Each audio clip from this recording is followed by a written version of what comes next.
Hi all. Actually, a funny story about self portraits. We took my son to he takes karate. Always arming your children against you may not be the best idea.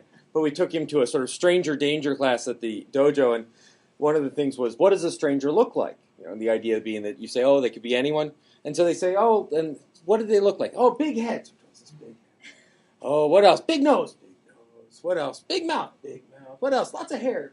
And what else? Glasses. Glasses. Mean eyes. And I'm sitting there going, it's me. Anyway. Hi. So, what does the future hold for reference services? And it's always fabulous to have the arrogance to be willing to go with that title. So, what I'm going to do is my best, because ultimately, the future will never be here. We're always living in the current. And so, having a direction, having where we want to go, having an idea about where we're headed is important. But the other thing is, whenever you ask that question, particularly in a scholarly context, you bring up things like theory and concept. Because if I were to ask you, what color will the cars be next year? You may think that's a very odd question, which is, well, how do we answer that until we get to next year? I don't build cars, I don't make cars. But let me ask you this question, what color will the dresses be during runway week in New York next year? And it turns out you'd say, well, that's the same kind of question, but it's not. You actually can tell that. And the way you know that is because 2 or 3 years ago, the dye manufacturers and the textile industry got together and determined what were the colors that they were going to produce lots of textiles in. And so that's the textiles that are going to be available to the designers. The designers are going to take those, make those into dresses, materials, clothes, and that's what's going to be going down the runway. So when you understand the underlying processes, you understand some of the underlying pressures, you can begin to predict future activity. So with that, what I'm going to try and do is talk a little bit about what I see as some of those underlying pressures. And I'm going to start by defining for you, in my view, what a librarian is. And I think that might seem self-evident, but to me, the same thing about saying what a librarian is, if you don't understand some of the underlying concepts and core concepts of where you're going, it becomes a harder question. All too often we have these questions, what is the future of reference, what is the future of cataloging, what is the future of this, what is the future of that? And we never step back and ask the more fundamental question, which is what are the forces driving us to make those decisions? So a joke, just for the heck of it. An academic library director calls their staff together and says, times are tough, budgets are rough, we're going to have to make cutbacks, I just need to let you know that. And so an hour or two later, the director decides to sort of walk the floor and see how these things have hit, what the morale is, what people are doing. So she walks into the special collections area, and she sees all the librarians gathered around, pulling out old books and scanning them like crazy. What are you doing? Says the director. The staff says, well, we figure if we scan materials, we can make them easily available, we can build attractive things, show people what the collections are without them having to walk through, we can use that to market. It's a great idea. Walks through into the collection development and acquisitions department and sees all these librarians clicking away on computers saying, well, what are you doing? She says, well, we're checking prices on Amazon to see maybe if we go to the original source or another way of acquiring books, we can save money. And that'll be helpful. It's great. The director then walks down into the sort of ready reference area and sees librarians running around, pulling books off shelves and ripping off the covers. What are you doing? Job security. And so, come on. So the point is that what made that the reference department? Was it the books and materials and ready reference, or was it the people? I would argue, of course, that it's the people. So when I define librarians, I want to give you my take on that. The first thing that defines librarians for me are that they're in the conversation business. That ultimately they're about building knowledge in the community, building knowledge in individuals, and this comes from learning theory, comes from conversation theory. It says knowledge is created through conversations. Those conversations can be one-on-one, those conversations can be group-to-group, those conversations are often within our own heads.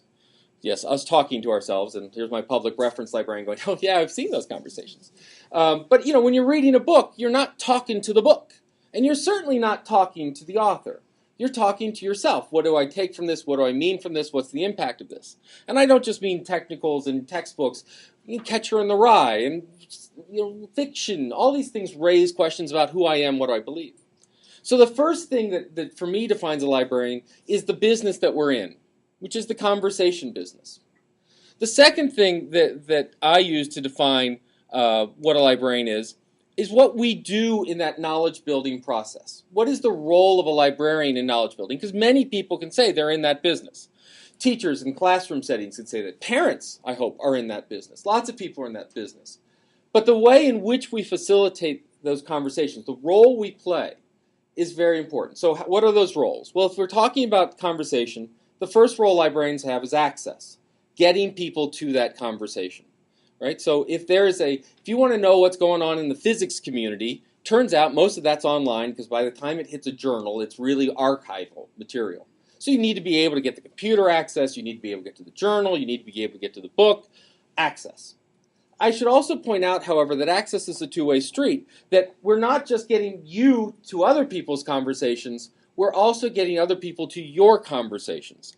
And one of the things that we've talked about at the Free Library of Philadelphia is what happens when it's not about the Philadelphians going to learn about everything that's not Philadelphia, but everyone outside of coming to learn what is Philadelphia and what do they have, what's their unique knowledge.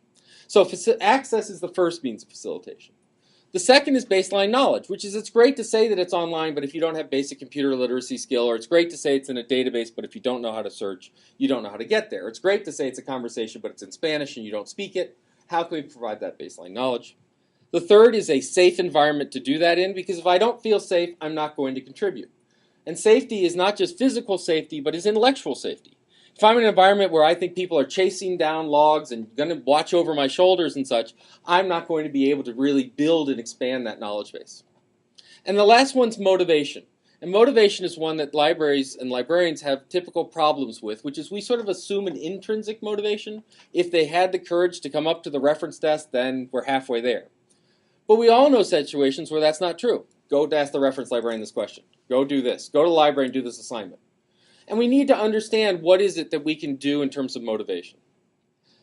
The last component that for me defines a librarian, because once again, we can find people who are facilitating conversations in this. Google. We do Blogger, we do searching, we do all these things. So the last thing to me that truly makes us into librarians are the values that we bring. What is it that we believe in those conversations? For example, the richer the conversation, the better the decisions, is a belief. The idea that we should allow free and open access is a value that we bring to it. The idea of providing multiple perspectives on a topic is a belief that we bring to it. So the sort of conversation and facilitation, think of that as the road driving down the car. The values are us saying that we will not drive on the sidewalk or hit other people. Right? So values are very important. When we put those together, the intersection's that librarianship, but it's also a mission. What is the mission of a librarian?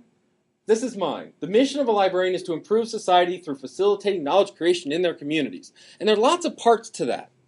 But you'll notice that this fits really nice with Joyce Valenza, who talked yesterday about knowledge, not only discovery, but production. And it's a couple of things to point out. First of all, it's the mission of librarians, not the mission of a library, because all a library is a place, an org chart that can decay and fall down. It takes people to make things happen. When you walk into a library, you go, our library website sucks. Do you work at the library? Yes, it's your fault. That this is a personal responsibility that we bring to these things, that people make things happen. The other thing I'd like to point out, it's a two-part mission. The second part, facilitating knowledge in the creation of the communities, we do really well. We like that. It's nice. It's safe. The first part about improved society is a moral counterbalance to that. It says that it solves Eli Nyberger's pie and prostitutes problem, which is the famous Eli Nyberg's pie and prostitute problem. Which is when he asked patrons, how could the library be better? It's like, you could provide more pie and prostitutes. And if you want to raise usage statistics, they'll probably skew the profile a little bit about who's coming in, that might do it. So there's a point where we say, these are things that we are not going to do. This is, within the community, we have the not only do no harm, but make things better. And Joe talked yesterday about this interesting push and pull about shaping the community and helping the community shape itself. So now, given this mission, let's go take a look at our poor reference librarian. And the reason I say our poor reference librarian is, here's our reference librarian and they're in a nice environment. And the first thing we've said is, well, the collections don't matter, so we take those away.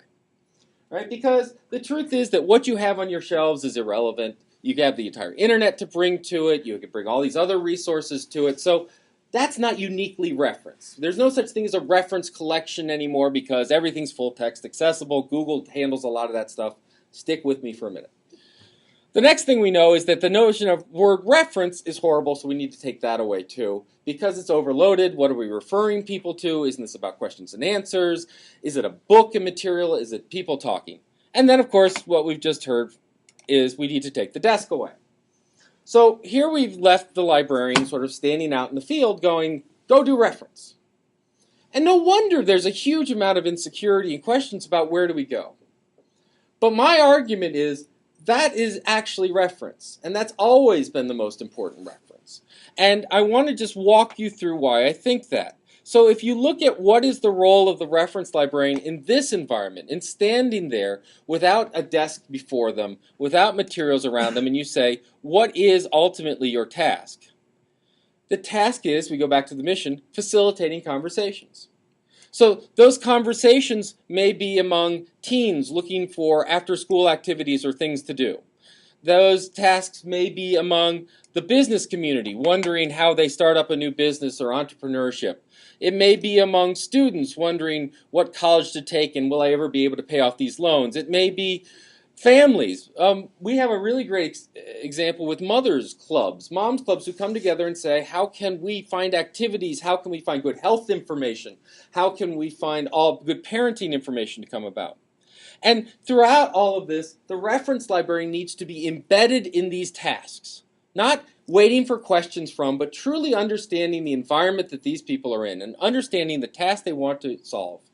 And so, yes, one thing that librarians can do about this is that they can help them find resources and materials. So yes, they can go about and they can connect them to, here's some movies and here's some DVDs and here's some CDs and all this wonderful stuff. And in fact, this is really where reference started, which was the ultimate goal was for us to attach a person to a thing and walk away.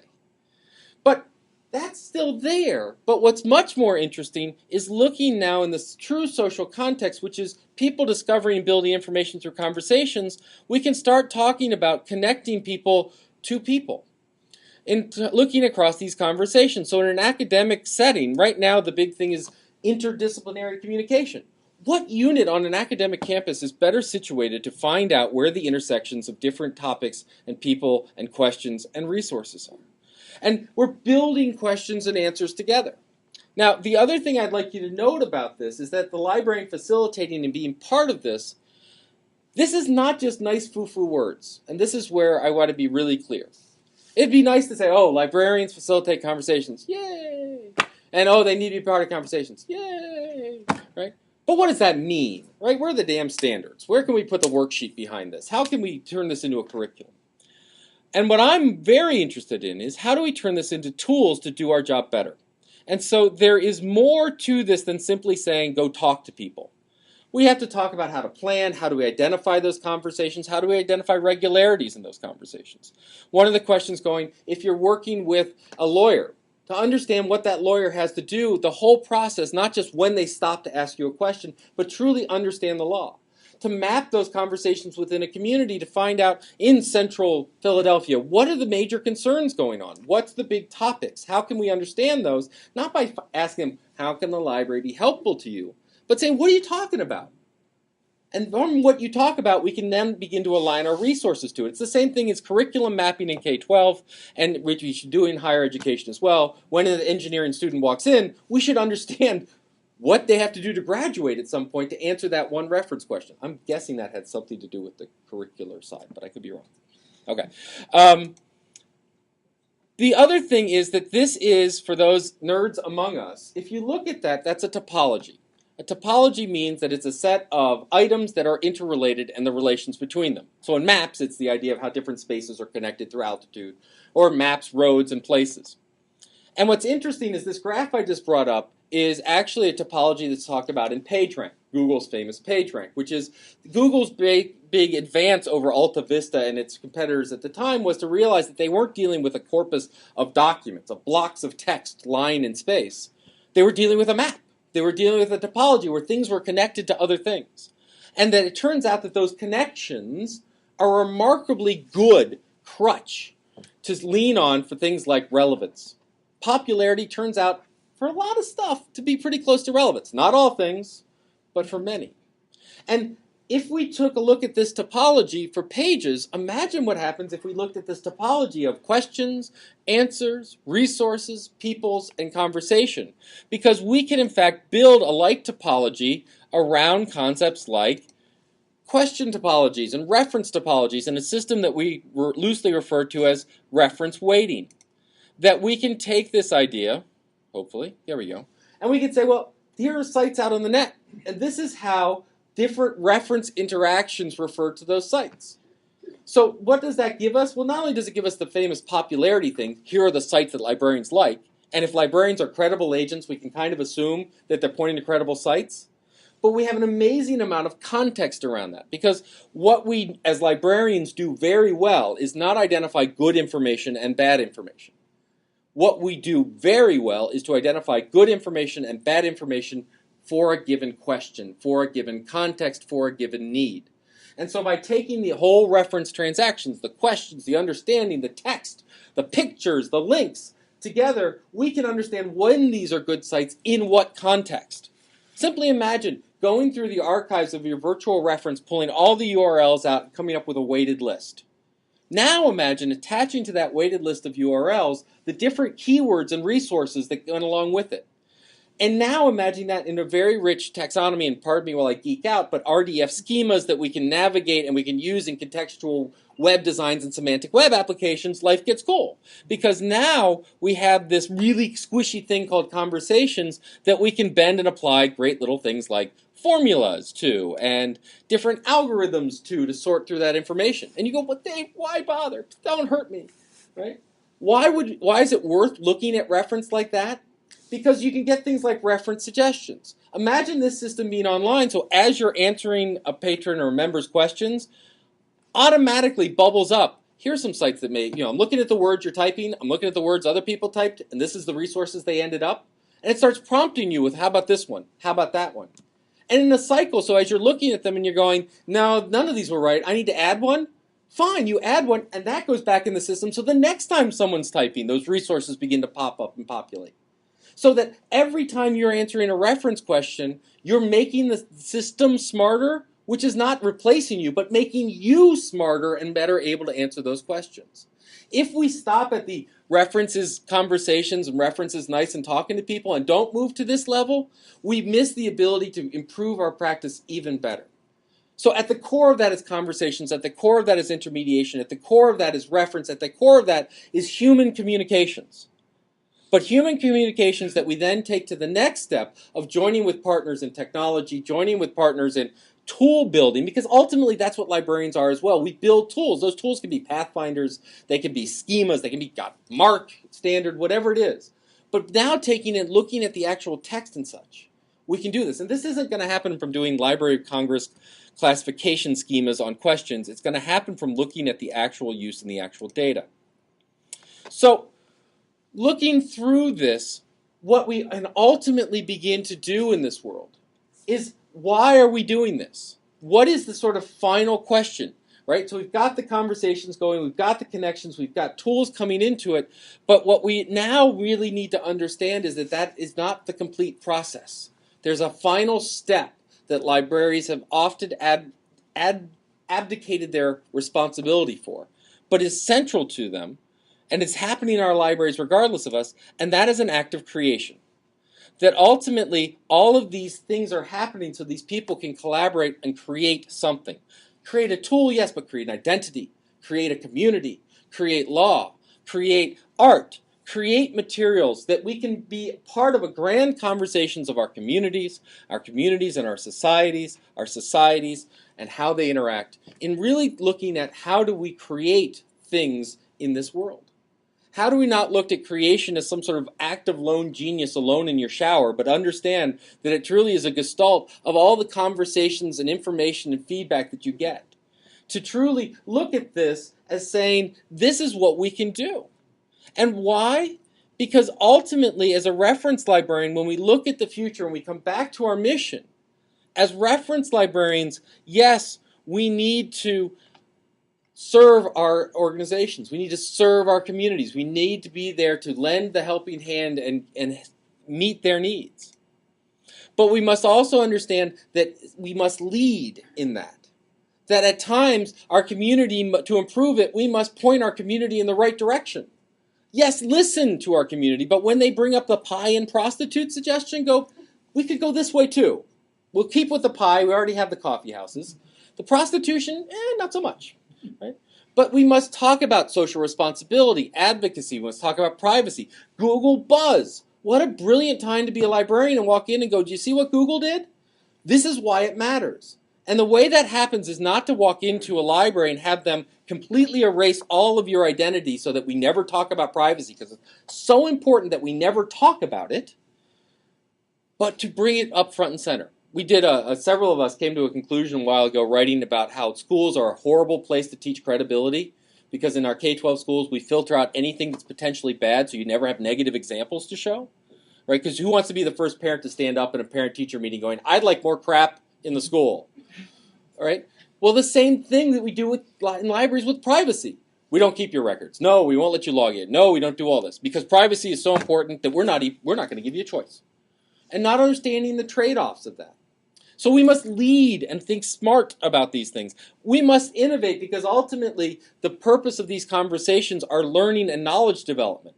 And knowledge means changing your view of the world in a dynamic way. Knowledge is how we approach the world.